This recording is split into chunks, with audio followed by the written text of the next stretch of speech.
Dear students and viewers, welcome to new English classes by Eken sir.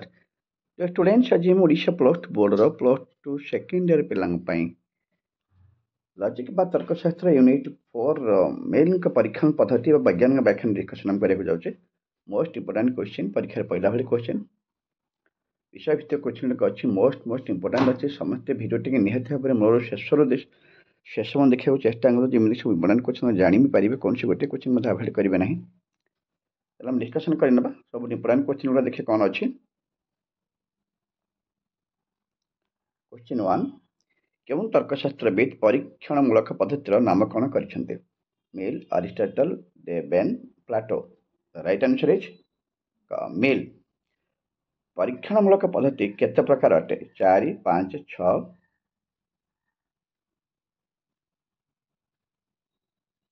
7। Right answer is ଖ 5। ନିରସନ ନିୟମ କେତେ ପ୍ରକାର ଅଟେ? 2, 3, 4, 5। Right answer is 3।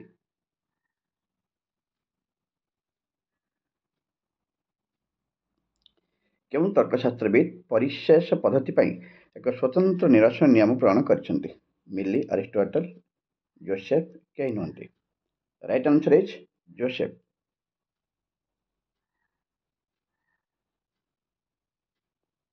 क्वेश्चन 5 କେଉଁ ପରୀକ୍ଷଣ ପଦ୍ଧତିକୁ ଏକଧା ଅନ୍ୱୟ ପଦ୍ଧତି କୁହାଯାଏ? ଅନ୍ୱୟ ପଦ୍ଧତି, ବ୍ୟତିରେକ ପଦ୍ଧତି, ସଂଯୁକ୍ତ ପଦ୍ଧତି, ସହଚାରୀ ପରିବର୍ତ୍ତନ ପଦ୍ଧତି। ରାଇଟ୍ ଆନ୍ସର ଇଜ୍ ଅନ୍ୱୟ ପଦ୍ଧତି। क्वेश्चन नंबर 6 କେଉଁ ପରୀକ୍ଷଣ ପଦ୍ଧତି ମୁଖ୍ୟତଃ ଏକ ପର୍ଯ୍ୟବେକ୍ଷଣ ପଦ୍ଧତି ଅଟେ? ଅନ୍ୱୟ ପଦ୍ଧତି, ବ୍ୟତିରେକ ପଦ୍ଧତି, ସଂଯୁକ୍ତ ପଦ୍ଧତି, ସହଚାରୀ ପରିବର୍ତ୍ତନ ପଦ୍ଧତି। ରାଇଟ୍ ଆନ୍ସର ଇଜ୍ ଅନ୍ୱୟ ପଦ୍ଧତି। क्वेश्चन 7 କେଉଁ ପରୀକ୍ଷଣ ପଦ୍ଧତି ଗୋଟିଏ ଆବିଷ୍କାର ପଦ୍ଧତି ଅଟେ? ଅନ୍ୱୟ ପଦ୍ଧତି, ବ୍ୟତିରେକ ପଦ୍ଧତି, ସଂଯୁକ୍ତ ପଦ୍ଧତି, ସହଚାରୀ ପରିବର୍ତ୍ତନ ପଦ୍ଧତି। ରାଇଟ୍ ଆନ୍ସର ଇଜ୍ ଅନ୍ୱୟ ପଦ୍ଧତି।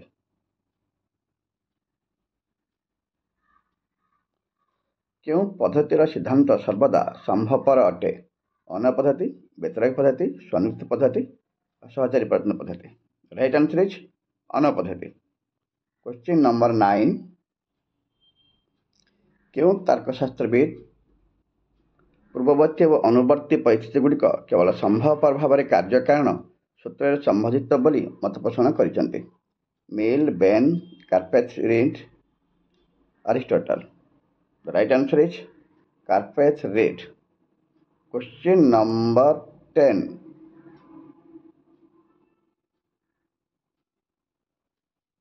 କେଉଁ ପଦ୍ଧତିର ପରିସର ବ୍ୟାପକତର ଅଟେ? ଅନ୍ୱୟ ପଦ୍ଧତି, ବ୍ୟତିରେକ ପଦ୍ଧତି, ସଂଯୁକ୍ତ ପଦ୍ଧତି, ସହଚାରୀ ପରିବର୍ତ୍ତନ ପଦ୍ଧତି। ରାଇଟ୍ ଆନ୍ସର ଇଜ୍ ଅନ୍ୱୟ ପଦ୍ଧତି। क्वेश्चन नंबर 11 କେଉଁ ପଦ୍ଧତିରେ ବହୁତ ଉଦାହରଣ ଆବଶ୍ୟକ ହୋଇଥାଏ? ଅନ୍ୱୟ ପଦ୍ଧତି, ବ୍ୟତିରେକ ପଦ୍ଧତି, ସଂଯୁକ୍ତ ପଦ୍ଧତି, ସହଚାରୀ ପରିବର୍ତ୍ତନ ପଦ୍ଧତି। ରାଇଟ୍ ଆନ୍ସର ଇଜ୍ ଅନ୍ୱୟ ପଦ୍ଧତି। क्वेश्चन नंबर 12 କେଉଁ ପଦ୍ଧତି ବହୁ କାରଣବାଦ କ୍ଷେତ୍ରରେ ବିଫଳ ହୁଏ? ଅନ୍ୱୟ ପଦ୍ଧତି, ବ୍ୟତିରେକ ପଦ୍ଧତି, ସଂଯୁକ୍ତ ପଦ୍ଧତି, ସହଚାରୀ ପରିବର୍ତ୍ତନ ପଦ୍ଧତି। ରାଇଟ୍ ଆନ୍ସର ଇଜ୍ ଅନ୍ୱୟ ପଦ୍ଧତି।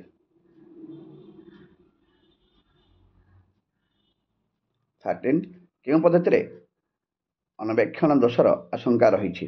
ଅନ୍ୱୟ ପଦ୍ଧତି, ବ୍ୟତିରେକ ପଦ୍ଧତି,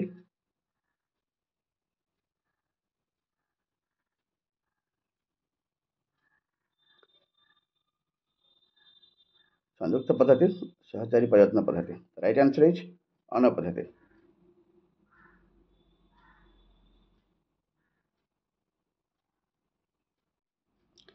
କେଉଁ ପଦ୍ଧତିକୁ ମଧ୍ୟ ଏକଧା ବ୍ୟତିରେକ ପଦ୍ଧତି କୁହାଯାଏ? ଅନ୍ୱୟ ପଦ୍ଧତି, ବ୍ୟତିରେକ ପଦ୍ଧତି, ସଂଯୁକ୍ତ ପଦ୍ଧତି, ସହଚାରୀ ପରିବର୍ତ୍ତନ ପଦ୍ଧତି। ରାଇଟ୍ ଆନ୍ସର ଇଜ୍ ବ୍ୟତିରେକ ପଦ୍ଧତି। क्वेश्चन नंबर 17 କେଉଁ ତର୍କଶାସ୍ତ୍ରବିତ୍ ବ୍ୟତିରେକ ପଦ୍ଧତିକୁ ଏକଧା ବ୍ୟତିରେକ ପଦ୍ଧତି ବୋଲି ନାମକରଣ କରିଛନ୍ତି? ମେଲୋନ୍ ଏବଂ କେଫ୍, ପ୍ଲାଟୋ ଏବଂ Aristotle, Mill and Aristotle, Mill ଏବଂ ବେନ୍। ରାଇଟ୍ ଆନ୍ସର ଇଜ୍ ମେଲୋନ୍ ଏବଂ କେଫେ। 18 क्वेश्चन କେଉଁ ପଦ୍ଧତିକୁ ଗୋଟିଏ ପରୀକ୍ଷଣ ପଦ୍ଧତି କୁହାଯାଇଥାଏ? ଅନ୍ୱୟ ପଦ୍ଧତି, व्यतिरेक पद्धति, संयुक्त पद्धति, परिशेष पद्धति। राइट आंसर इज व्यतिरेक पद्धति। क्वेश्चन नंबर 19, केउं पद्धति को गोटे प्रामाणिक पद्धति कहा जाता है? व्यतिरेक पद्धति, संयुक्त पद्धति, परिशेष पद्धति। राइट आंसर इज व्यतिरेक पद्धति। क्वेश्चन 20, केउं पद्धतिर परिणाम निश्चित अटे? व्यतिरेक पद्धति, संयुक्त पद्धति, परिशेष पद्धति, अन्वय पद्धति। राइट आंसर इज व्यतिरेक पद्धति। क्वेश्चन 21, केउं पद्धति काकतालीय दोषर संभावना रही? अन्वय पद्धति, व्यतिरेक पद्धति, संयुक्त पद्धति, परिशेष पद्धति। राइट आंसर इज व्यतिरेक पद्धति। क्वेश्चन 22, केउं पद्धति कारण एवं उपकारण मध्य प्रभेद निरूपण करिपारे नाही? अन्वय पद्धति, संयुक्त पद्धति, व्यतिरेक पद्धति, परिशेष पद्धति। राइट आंसर इज व्यतिरेक पद्धति।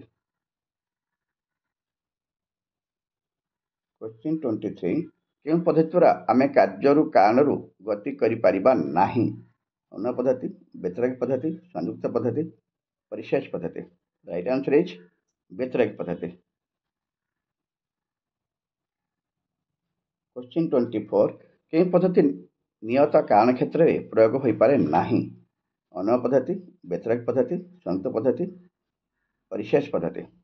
राइट आंसर इज व्यतिरेक पद्धति।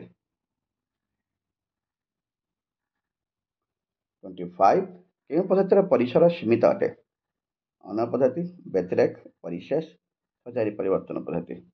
राइट आंसर इज व्यतिरेक पद्धति। क्वेश्चन 26, केउं पद्धति को गोटे विधानय पद्धति कहा जाइए? अन्वय पद्धति, व्यतिरेक पद्धति, संयुक्त पद्धति, परिशेष पद्धति। राइट आंसर इज संयुक्त पद्धति। क्वेश्चन 27, केउं पद्धति को गोटे प्रामाणिक पद्धति कहा जाए? अन्वय पद्धति, व्यतिरेक पद्धति, विशेष पद्धति, संयुक्त पद्धति। राइट आंसर इज संयुक्त पद्धति। क्वेश्चन 28, केउं पद्धतिर सिद्धांत उभय सदार्थक नंजार्थक दृष्टांतर उद्धृत हुए? अन्वय पद्धति, संयुक्त पद्धति, व्यतिरेक पद्धति, परिशेष पद्धति। राइट आंसर इज संयुक्त पद्धति।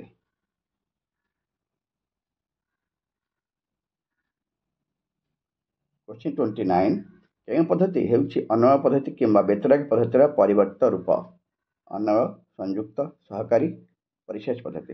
राइट आंसर इज सहचारी परिवर्तन पद्धति। क्वेश्चन नंबर 30, केउं पद्धति कारणिकता परिमाणतः लक्षण पर आधारित? व्यतिरेक, सहचारी परिवर्तन, संयुक्त पद्धति, परिशेष पद्धति। राइट आंसर इज सहचारी परिवर्तन पद्धति।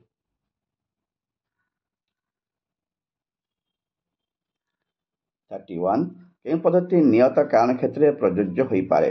व्यतिरेक, संयुक्त, सहचारी परिवर्तन, परिशेष पद्धति। राइट आंसर इज सहचारी परिवर्तन। 32, केउं पद्धति को परिसंख्यान पद्धति बा रेखाचित्र पद्धति कहा जाए? अन्वय, व्यतिरेक पद्धति, सहचारी परिवर्तन पद्धति, परिशेष पद्धति। राइट आंसर इज सहचारी परिवर्तन पद्धति।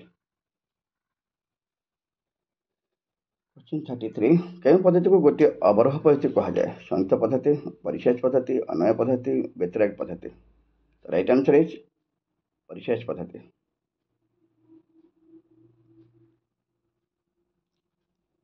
केउं पद्धति सजातीय कार्य सम्मिश्रण क्षेत्र में प्रयोग हो पारे? अन्वय पद्धति, व्यतिरेक पद्धति, संयुक्त पद्धति, परिशेष पद्धति। राइट आंसर इज परिशेष पद्धति। क्वेश्चन 35, विज्ञान सम्मत नियम अनुसार कौन सी घटनार व्याख्याकरण को कौन कहा जाता है? लौकिक व्याख्यान, अलौकिक व्याख्यान, वैज्ञानिक व्याख्यान, कौन सी नुहे? राइट आंसर इज वैज्ञानिक व्याख्यान। क्वेश्चन 36, कौन सी घटना को पुंखानुपुंख भाव परीक्षा करी देखा कौन कहा जाए? विश्लेषण, संयुक्तिकरण, अंतर्गतकरण, व्याख्यान। राइट आंसर इज विश्लेषण। Students, unit 4 most important question discussion कर निश्चित भाव भिडियो को मूलर शेष देखा चेष्टा करूँ। निहत भाव परीक्षा उपयोगी क्वेश्चन गुड़िक कम आसपार। Thank you students. ଏବେ ସୁଦ୍ଧା ମୋ ଚ୍ୟାନେଲକୁ ସବସ୍କ୍ରାଇବ୍ କରିନାହାନ୍ତି please subscribe my channel as soon as possible bell ଆଇକନ୍କୁ ମଧ୍ୟ ନିହାତି କ୍ଲିକ୍ କରନ୍ତୁ ଯେମିତିକି ପଢ଼ୁଥିବା ସବୁ ଇମ୍ପୋର୍ଟାଣ୍ଟ ଭିଡ଼ିଓ ତୁମମାନଙ୍କ ପାଖରେ ସହଜରେ ପହଞ୍ଚିପାରିବ।